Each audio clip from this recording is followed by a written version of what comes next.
Think you know bad motorcycles? Think again. Some bikes are just slow, others are just ugly. But the machines we're counting down today? These aren't just disappointing. They're disasters on two wheels that left riders stranded, broke, or worse. Today, we're revealing the 10 worst motorcycles ever made. We're starting with bikes that were merely terrible and working our way down to machines so bad they literally killed companies. Stick around for number 1, because that bike was so disastrously engineered, it took down one of motorcycling's most respected names. Now before the ride begins, fuel up the channel with a like, and don't forget to smash that new hype button. Number 10. The 2014 Erik Buell Racing 1190 RX. The American dream turned nightmare. Ever watch a company die in real time? Well, that's exactly what happened with Erik Buell Racing and their 1190 RX. Now on paper, this thing looked promising. 185 horsepower from a liquid-cooled V-twin, perimeter brake rotors, that distinctive Buell engineering that made every bike look like it came from the future. But here's the brutal truth. Good specs don't mean squat if nobody can buy your bike. Here's the reality check. Erik Buell Racing was already on life support when the 1190 RX launched. Dealers were jumping ship faster than rats on a sinking vessel. Parts? Good luck. Service? Even better luck. The bike itself wasn't terrible. It was actually pretty decent. But when your company folds 6 months after launch, decent doesn't matter. Owners were left holding $15,000 paperweights with zero support. Now at $15,995, the 1190 RX was competing against the Ducati Monster 1200 and the Triumph Speed Triple, both from companies that, actually existed. The 1190 RX proves that in motorcycles, the bike is only half the equation. The other half is the company behind it. And when that company implodes, your investment goes with it.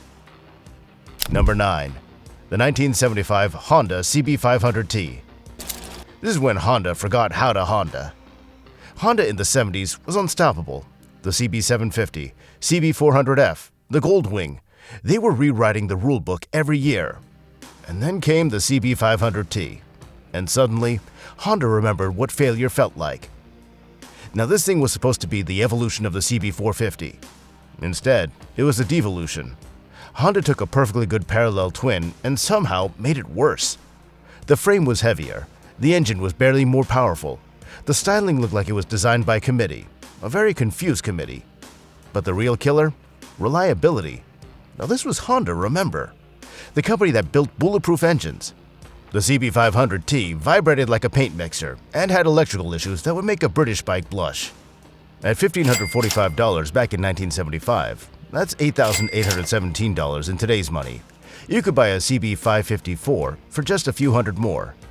Why would anyone choose the problematic twin over the proven four-cylinder? Well, they didn't. The CB500T died after just 2 years. Even Honda pretends it never happened. Number 8. The 1993 BMW F650 Funduro. German engineering meets German arrogance. Now, BMW in the early 90s thought that they could do anything. They conquered touring with the R Series, adventure riding with the GS. So, naturally, they figured they could build a budget adventure bike. Well, they were wrong. Spectacularly wrong. Let's take a look at the Funduro problem. First, that name, Funduro. It sounds like a rejected energy drink, not a serious motorcycle. But the name was the least of its problems. The F650 Funduro was BMW's attempt to go mainstream. Single-cylinder engine, lower price point, accessible seat height, all good ideas in theory. In practice, the Funduro felt cheap, because it was cheap. BMW cut corners everywhere. Suspension, brakes, build quality. The result was a bike that rode like a budget machine, but still carried a premium price tag. The engine was anemic, the suspension was soggy. The whole package felt like BMW had forgotten what made their bike special. And the verdict? At around $6,000, the Funduro was competing against proven Japanese dual sports that cost less and worked better. BMW learned a hard lesson. You can't fake premium quality with budget engineering. The Funduro lasted just a few years before BMW quietly put it out of its misery. Number 7. The 2007 Suzuki B-King, the Hayabusa's ugly cousin. Picture this. Take a Hayabusa, remove all the bodywork, add some aggressive styling that looks like it was designed by a 12-year-old with anger issues. Price it like a premium bike. Congratulations, you've just created the B-King. Now the concept versus reality. Suzuki's idea wasn't terrible. A naked Hayabusa could work. Massive torque, comfortable ergonomics, and some distinctive looks. Well, all the ingredients were right there. But the execution? Brutal. The B-King looked like a transformer that got stuck mid-transformation. The styling was so polarizing that even Suzuki fans couldn't defend it. Now here's the weird part. The B-King was actually pretty good to ride. That 1340cc engine made some serious power. The handling was surprisingly decent for such a big bike. But none of that mattered because nobody wanted to be seen on one. At $12,899, the B-King was priced like a premium naked bike, but it looked like a science experiment gone wrong. Sales were so bad that Suzuki pulled it from most markets after just a few years. The B-King proves that in motorcycles, looks matter a lot. Number 6. The 1986 Ducati Paso 750, an Italian beauty and an Italian nightmare. The Ducati Paso 750 looked like the future. Fully enclosed bodywork, aerodynamic design, that distinctive Ducati L-twin rumble. Too bad it rode like the past, the distant, unreliable past. Massimo Tamburini designed the Paso, and it showed. The thing was gorgeous. Every line, every curve was perfect. It looked like it was doing 100 miles per hour standing still. But here's the problem with fully enclosed bodywork. It traps heat. Lots of heat. The Paso ran hot, really hot. Hot enough to cook your legs in traffic. Hot enough to vapor lock the fuel system. Hot enough to make you question your life's choices. And when it overheated, which was often, good luck getting to the engine. That beautiful bodywork turned routine maintenance into a full teardown. That single Weber carburetor was a constant source of problems. It would flood, it would lean out, and it would do everything except work properly. Now Ducati tried to fix it with fuel injection in later models, but by then, the damage was done. For the price of this beauty? At around $7,000 in 1986, now that's nearly $20,000 today, the Paso was expensive, really expensive.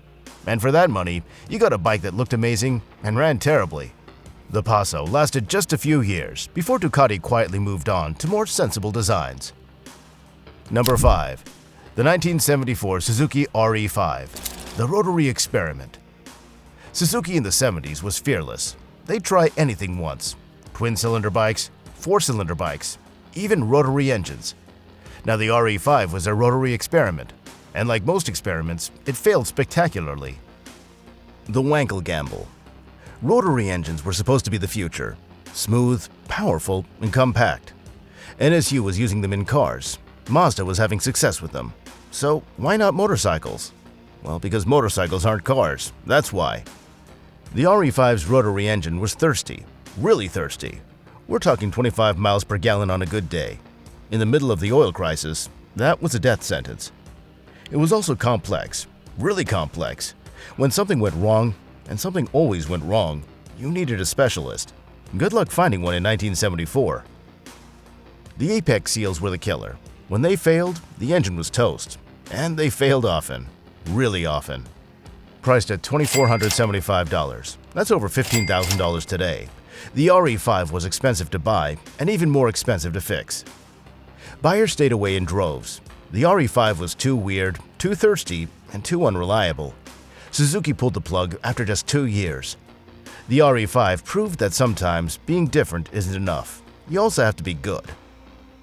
Number 4. The 1972 Kawasaki H2 Mach IV, the Widowmaker. Some bikes are fast, some bikes are dangerous. The Kawasaki H2 Mach IV was both, and that combination earned it a nickname that still sends chills down riders' spines, the Widowmaker. We're talking raw power and raw terror. 748cc of two-stroke fury, 74 horsepower back in 1972.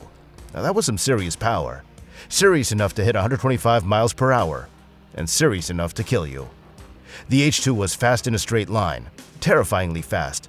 But the moment you tried to turn or to stop, well, that's when things got interesting. And by interesting, I mean potentially fatal. Kawasaki built the H2 for one thing, straight line speed. Everything else was an afterthought. The frame was flexible, the suspension was basic. The brakes were adequate for a 400cc bike, not for a 750cc missile. The H2's handling was legendary, legendarily bad. It would weave at high speed. It would wheelie unexpectedly. It would do everything except go where you pointed it. Professional racers wouldn't touch it. Insurance companies charged extra for it, and experienced riders warned against it. At $1,386, now that's over $10,000 today, the H2 wasn't cheap. But for riders chasing ultimate speed, price wasn't the issue. Survival was. The H2 lasted until 1975, when emissions regulations finally put it out of everyone's misery. Number 3. The 1980 Harley-Davidson Sportster, the AMF disaster. The 1980 Harley Sportster represents everything wrong with the AMF era. Poor quality control, terrible reliability, a complete betrayal of the Harley-Davidson name. Here's the AMF problem. When AMF bought Harley back in 1969, they promised to modernize production and improve quality, but they actually delivered the opposite. The 1980 Sportster was the low point. It leaked oil like a sieve. It vibrated like a paint mixer. It broke down more often than it ran. Nothing fit right. Nothing worked right. Dealers spent more time fixing new bikes than selling them. And the electrical system was a bit of a joke. The transmission was clunky. The engine made decent power, but couldn't keep it together long enough for it to matter. Now here's the price of failure. At $5,867, now that's nearly $22,000 today, the 1980 Sportster was expensive, really expensive. And for that money, you got a bike that might make it home from the dealer. Now Harley bought itself back from AMF in 1981 and spent the next decade rebuilding its reputation. The Sportster eventually became a solid bike again. But the 1980 model? It's a reminder of how far a legendary company can fall. Number 2. The 1997 Suzuki TL1000S, the Tank Slapper Special. The Suzuki TL1000S should have been great. Powerful V-twin engine, lightweight chassis, aggressive styling, all the ingredients for a superbike killer. Instead, it became known for one thing, trying to kill its riders. Let's talk about that suspension disaster. Suzuki got creative with the rear suspension. Instead of a conventional shock, they used a rotary damper system borrowed from Formula One cars. It was complex, it was exotic, it was completely inappropriate for a street bike. When the rotary damper overheated, which happened often, it would lose damping. The rear end would start oscillating. Now the bike would develop a tank slapper that could throw you off at highway speeds. Riders called it the Tank Slapper Special. Suzuki called it a characteristic of the design. Well, after numerous crashes and complaints, Suzuki finally issued a recall. They added a steering damper and revised the suspension settings. But the damage was done. The TL1000S had earned its reputation as a dangerous bike. Now, despite its power and potential, the TL1000S never recovered from its early problems. Suzuki discontinued it in 2001. The TL1000S proved that innovation without testing is just expensive experimentation on your customers. And number 1. The 1997 Bimota V-Due, the company killer. Now the Bimota V-Due wasn't just a bad motorcycle. It was so catastrophically flawed that it single-handedly destroyed one of motorcycling's most respected companies. The Bimota promised the impossible, a clean-burning two-stroke that would revolutionize motorcycling. Direct injection, 105 horsepower, exotic Italian engineering. At $20,275, that's nearly $39,000 today. It was expensive, but Bimota buyers expected to pay for exclusivity. But the reality, the V-Due's fuel injection system was a disaster. It would flood the engine. It would lean it out. It would do everything except work properly. The power delivery was binary, either nothing or everything. There was like no middle ground, no smooth acceleration, just on or off. Now Bimota tried to fix the problems with recalls and updates, but nothing worked. So finally, they offered to convert V-Dues back to carburetors. Think about that. A company spent millions developing fuel injection. Then they had to rip it out and go back to 1950s technology. Now about the company's collapse. The V-Due's development costs and recall expenses bankrupted Bimota. One of motorcycling's most innovative companies was destroyed by one catastrophically bad bike. The V-Due is the ultimate cautionary tale.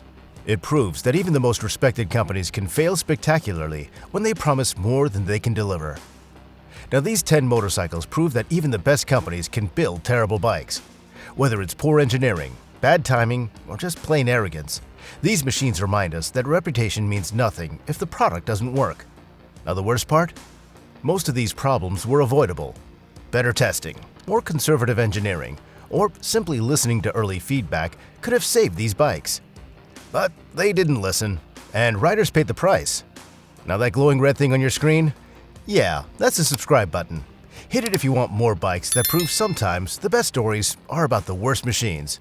Still got some fuel in your tank? Well then click on the next video right here to keep the nightmare rolling.